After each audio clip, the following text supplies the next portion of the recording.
अपने भाई को मारा, फिर वो अपने बाप के खिलाफ खड़ा हो गया।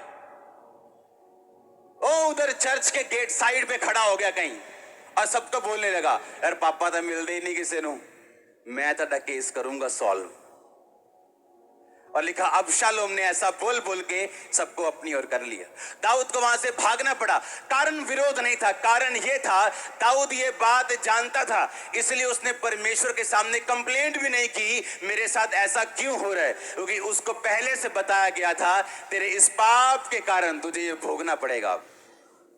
तू माफ तो हो चुका है, लेकिन माफी का मतलब ये नहीं है कि तू 100वीं पौड़ी से गिरे, माफी मांगे, माफ कर दिया जाएगा, लेकिन 100वीं पौड़ी पे दोबारा तुम्हें रखा नहीं जाएगा, तुझे फिर 1 2 3 से शुरू करना पड़ेगा।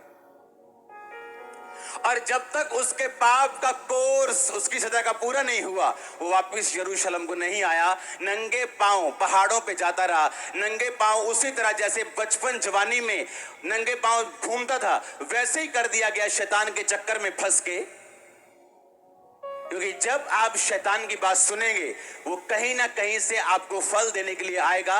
वो आपकी फैमिली में हो, आपके शरीर में हो, आपके बच्चों में हो। अब ये आपने डिसाइड करना है कि मैंने पाप के ऊपर फतेह पानी है कि नहीं पानी।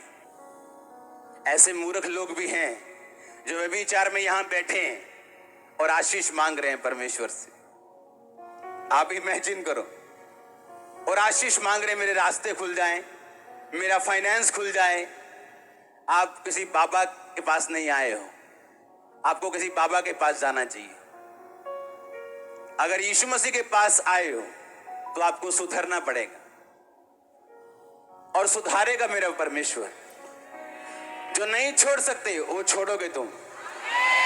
यहां पे लोगों ने चिट्टा छोड़ दिया, काला छोड़ दिया, पीला छोड़ दिया, बोल रहे मर जाएंगे, हाथ कांपेंगे, पेट खराब हो जाए। कुछ नहीं हुआ, हट्टे कट्टे खड़े हैं आज।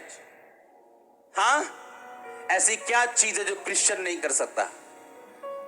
ऐसी क्या चीज है तुम नहीं कर सकते? लेकिन जो मुझे सामर्थ्य देते हैं उसमें मैं सब कुछ कर सकता हूं। सब कुछ, सब चीजें मेरे लिए पॉसिबल है जो मुझे सामर्थ्य देते हैं। आमीन। इसलिए मैंने कहा आप एक लड़ाई में हो। अब परमेश्वर आप पे थोपता नहीं लड़ाई को, आप करना चाहते हो, आप पाप को जीतोगे। आपको मालूम है ये मेरी फाइट है, ये मसीह मेरी लड़ाई है। मैंने प्रार्थना में बैठना है, मैंने फास्टिंग में बैठना है, मैंने पाप के ऊपर फतेह प्राप्त करनी है, मैंने पाप के ऊपर पूरी तरह से कब्जा करना है। ये शरीर पाप के लिए नहीं, परमेश्वर के लिए होगा।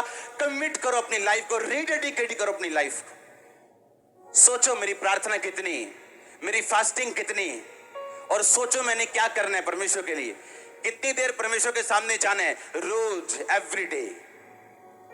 हालेलुया। आप देखेंगे फतह पाते हुए अपने आप को। आपके बच्चे आपको गुड न्यूज देंगे। आमीन। ऊंचा मसा आपका।